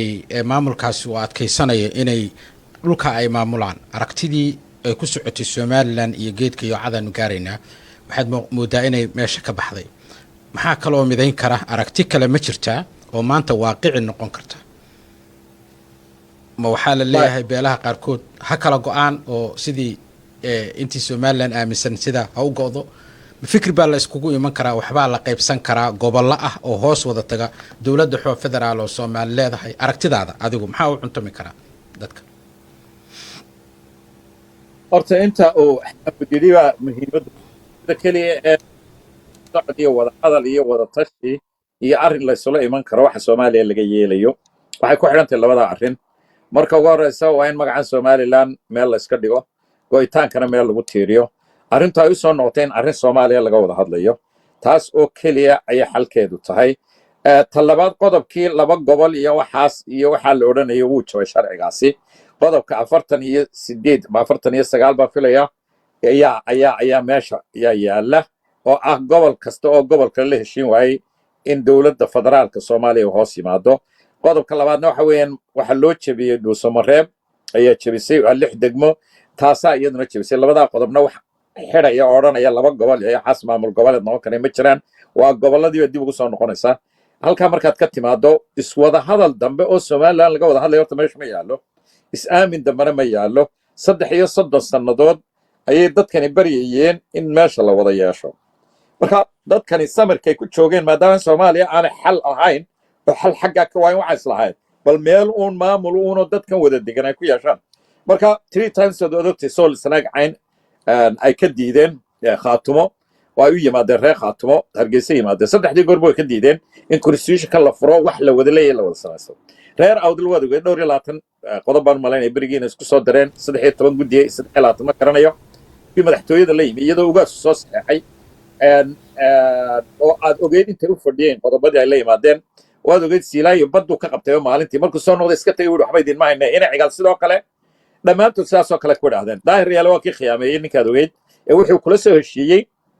markii la ascaanood la geenay waa kii kaga baxayba ay ku idhaahdeen maadaa samayn kara sidaas ala kulli xaal waxaan ka socdaa waxaan ba ku gabagaboobaysaa in gobol waliba intiisa ogolay ay sideeda u baxdo kaliya waxa la isugu iman karaa marka labada qodob laga takhaluso dabeetana hadday dad caqli la yimaadaan inay dhaan war meeshii maamul goboleed weeye xamar innaga inteennan ka maqani ma hagaajin karaayo ma isu raaci karaa innagoo gobollo kalaa innagoo kala madax bannaan soomaalinimo ma wala doonnaa nimankan wixii ka xumaadayna ma isugu tagnaa ay ku soo sameeyeen kenya lixda dowladood qaybinayay constitutionkoodana waxay soo samaysteen babadde intaa tala caynkaasoo kala ah soomaali lagu hagaajinaya ayuunba isugu iman karaan meel kale oo u dambayso isugu iman karaan iyo wax dambay ka wada hadli karaan waxaan xabad ahayn wax de yani way xabadaabay soo haystaan waa ogtayna wixii dhacay marka intaasuma kusoo gabagabaynaya waayahay waa kugu soo celinayaa bishan raacso juun 26keeda markaad fiirisid taariikhdeeda waxaad moodaa qoloba inay si u xusto xamar hadda dawladdu markay xusayso wax yaroo kooban bay u xustaa ayaamahan dambe somaliland naftigeeda waxay bilowday juun 26keeda inay xusto laakiin si kale taariikhda uga hadashaa waxyaalaha bedelka ku dhacayna waxaa ka mid a calankii dee maalinta juun 26keedii la qaatay maaha calanka hadda ka taagan waqooyi dowladda ah waa calankan hadda xaamud gadaashiisa yaalla marka 26 juun oo hadda ah taariikhdeeda waxaad moodaa in la mu'aamaradeeyay iyada naftigeeda marka xaamud maashay dib aan kugu soo celiyo bishan hadda 26keeda lagu jiraa sa aragtidan ah waan go'onay maadaama hadda federaal la yahay puntland waa gobollo maamul leh laakiin haddana awood bay leeyihiin oo degaankooda ay ku maamushaan maxaa u diiday beelaha waqooyi qaarkood inay nidaam noocaas qaataan oo ay doortaan xukuumadooda oo dhan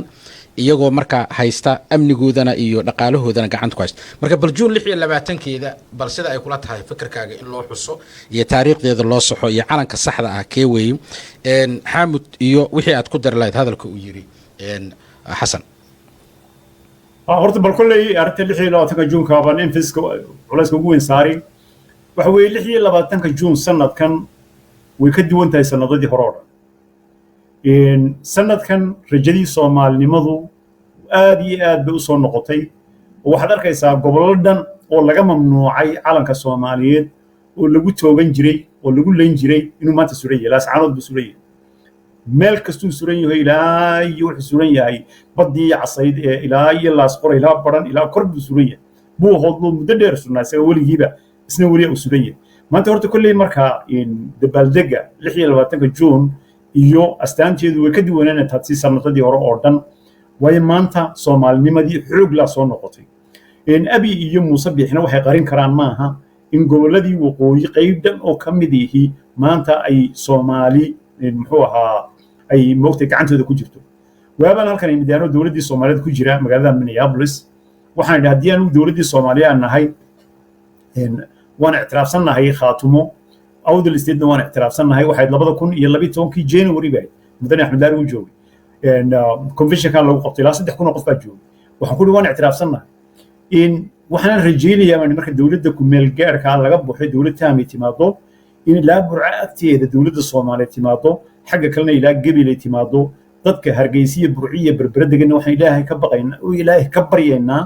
in Ilaahay soo hadeeyo oo xaqayna la gartaan iyaan waagaay maantana waa tiyo koroon maanta waxa weeyaan og yaa maanta ciidankii SSC jooga oo calankii Soomaaliya ka taagan yahay astaan fiican baa ka soo socota awdal iyo gobolada kale xagga burciyo iyadna wax badan baa ka soo socda marka waxa weeyaan 26 juun way ka duwan tahay 3 sano ee tagay maanta Soomaaliya ka rajo fiican tahay hadii dawladda Soomaaliyeed iyo Soomaaliya dhan ay fahamto marka ta kale waxaan ku darayaa 26 juun anigu kulley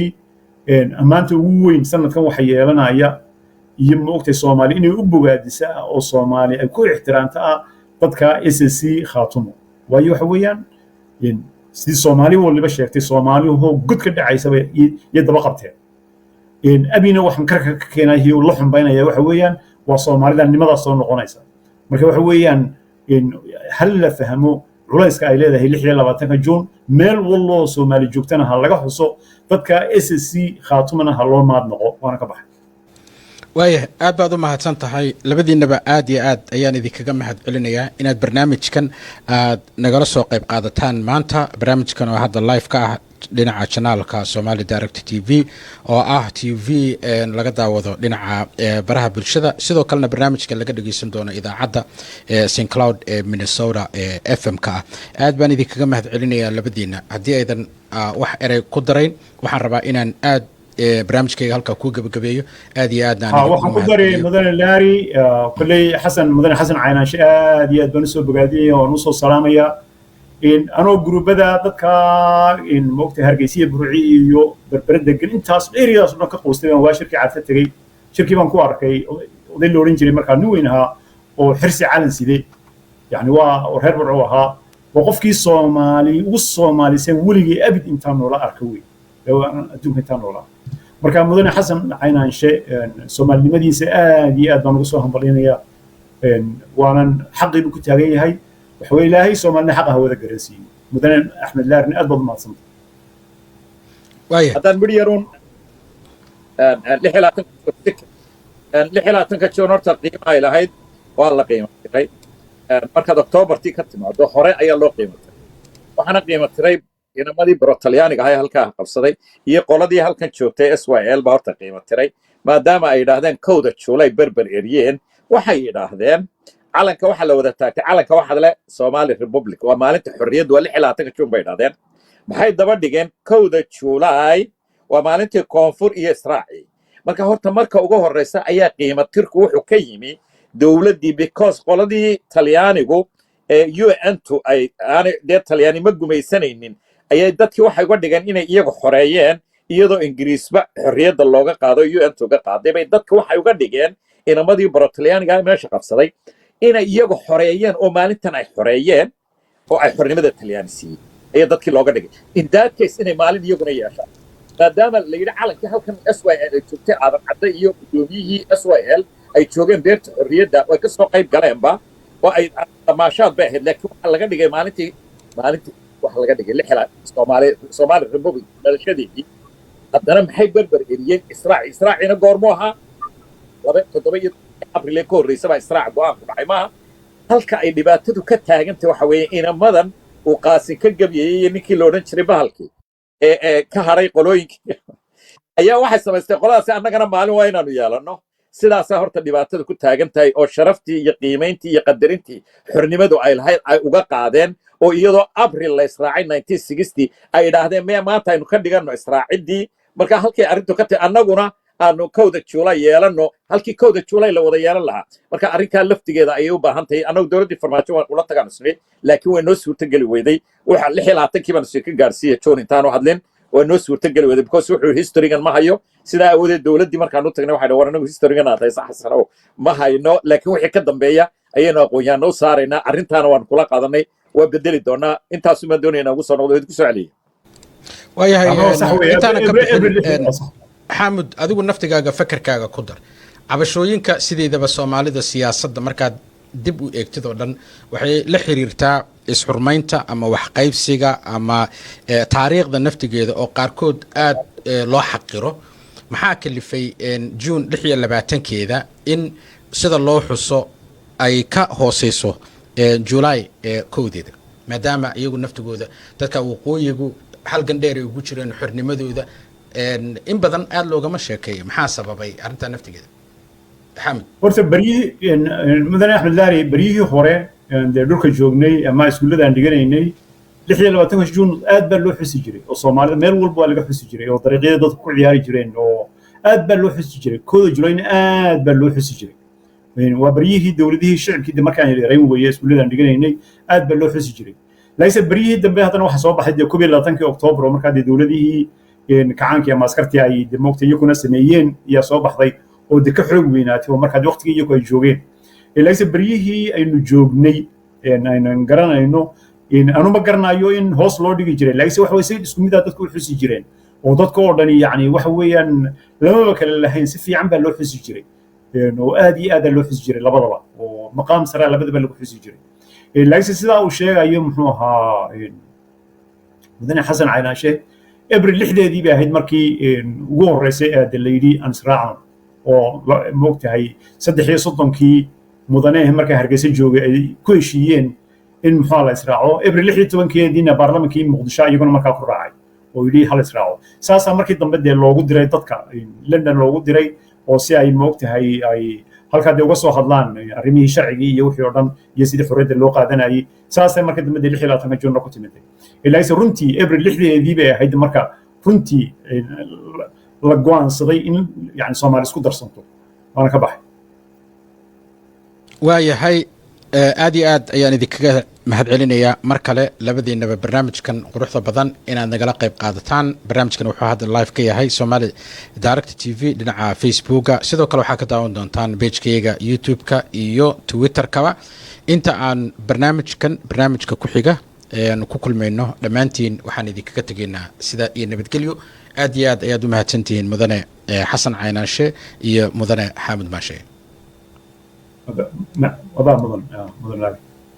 ma doonaysaa inaad guri ka iibsatid waddankan Maraykanka gaar ahaan gobolkan Minnesota? Sandy Harrison oo iibisa guryaha ahna real estate ayaa waxay ogeysiinaysaa dhammaan dadka ku dhaqan gobolkan Minnesota meel walba oo aad doonaysid inaad guri ka iibsatid ay ka caawin karto. Sandy Harrison ayaa waxay la shaqaysaa dhowr hay-adood oo ka caawin kara in aad qaadatid guri aanan lahayn wax riba ah ama interest. sidoo kale xilligan waxay dawladda Maraykanka ay bixinaysaa lacag dhowr iyo 30 kun qofka qoyskiisa ugu horeeya ee raba inuu guri ka iibsado waddankan Maraykanka. haddaba adigoo ka faa'iideysanaya la xiriir Sandy Harrison haddaad rabtid inaad guri ka iibsatid gobolkan Minnesota. Sandy Harrison waxa ay xafiis ku leedahay magaalada St. Cloud ee gobolkan Minnesota. hase ahaatee waxay shaqo ku leedahay gobolka Minnesota oo guri kaaga iibin karto meel walba oo aad ka doonaysid. kala xiriir telefoon numberka 32 ama kala xiriir ciwaankeeda oo ah 268 West St. Germain St. Cloud Minnesota 56301. haddaad u baahan tahayna